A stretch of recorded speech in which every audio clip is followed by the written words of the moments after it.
The Smyrnans were living it, but were getting afraid of sharing it. And he says, oh, don't be afraid.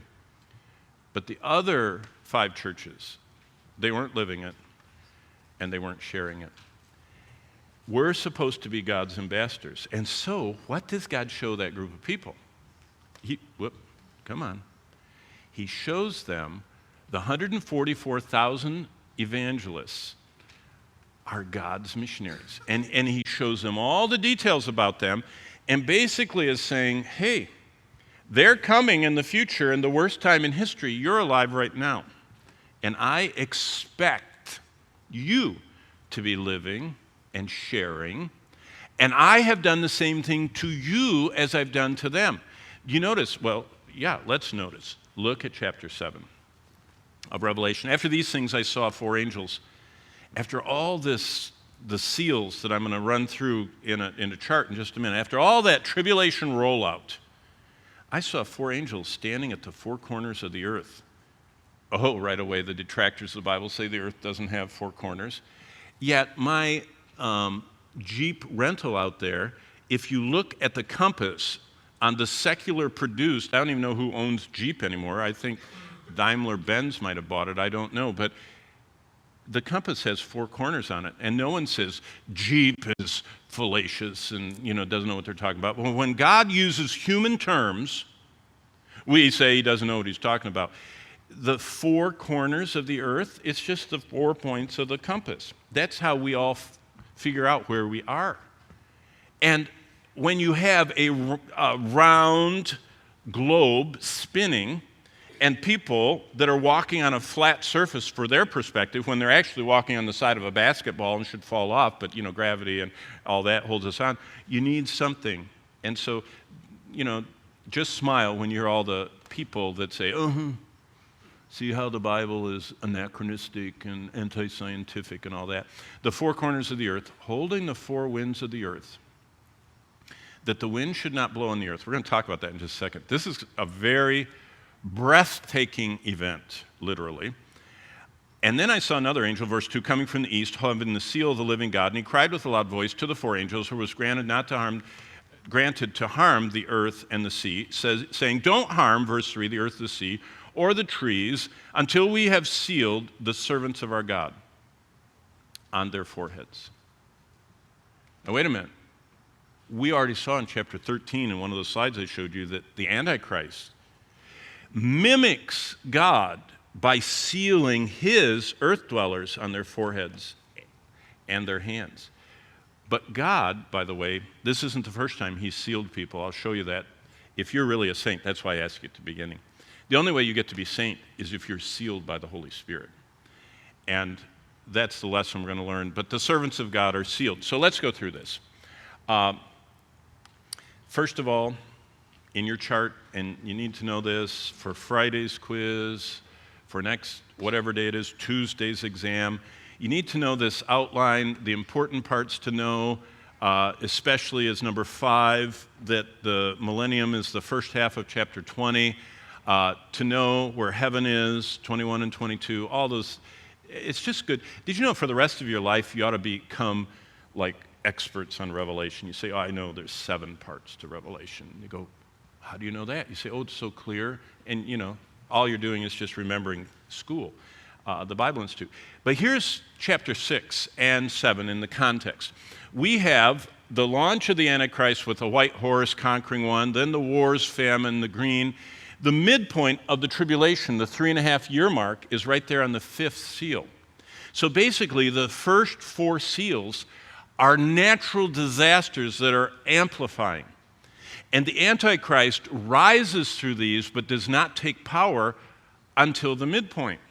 So it's very interesting. He's around, and there are wars and famines, and people are dying so rapidly, and there's almost universal death among believers because of Satan's influence.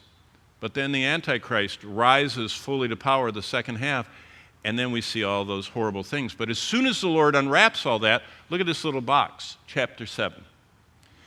And every time there's this pause, they're called parenthetical Chapter 7 is one of them.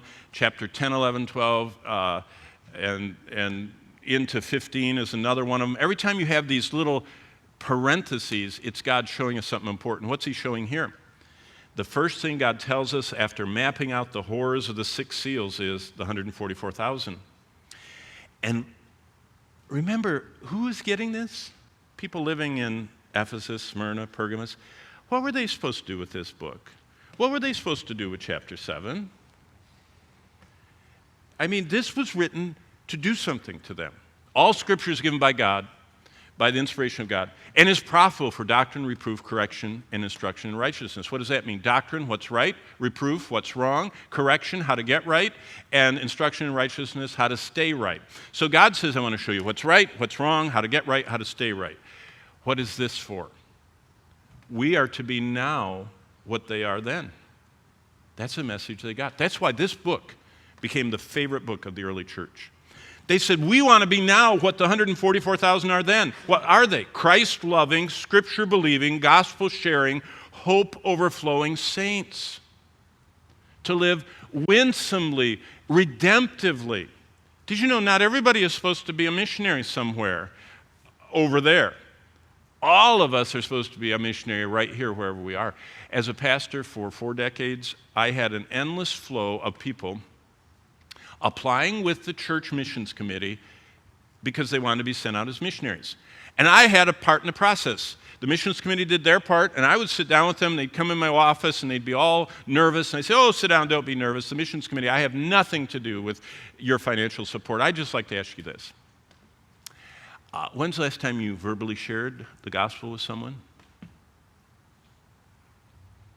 I'm not on the field yet. I go, oh, okay.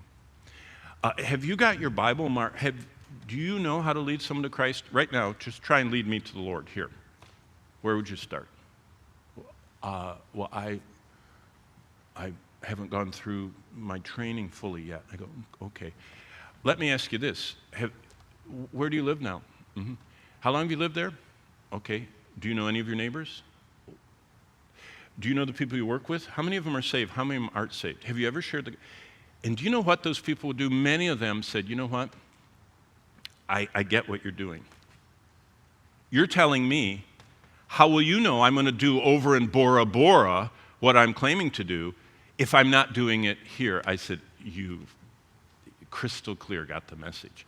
You will never be in the future what you're not becoming today. You understand that?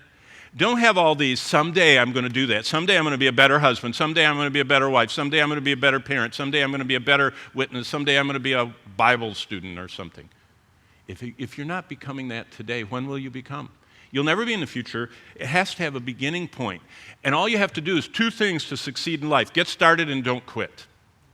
I mean, that's the simple thing as a Christian. Get started memorizing, witnessing, reading, studying, sharing, whatever. As we live our lives winsomely and redemptively among the pagans around us, God uses us to the degree he wants to. If we worry about the depth of our life, the depth of our obedience and growth and sanctification, the Lord deals with the breadth, with how widely we impact people. So, what's the first thing God tells us after mapping out the horrors of the 6 seals? He shows us the 144,000 who are Christ-loving, Bible-believing, gospel-sharing, hope-living people, wherever they are. Now, they're very special. They're Jewish, and they're launched into all the world in the darkest time. But what those first-century Christians got from that is that's what they want to be now. They know there were literal 144,000 Jews coming, but they wanted to be a spirit-filled witness here.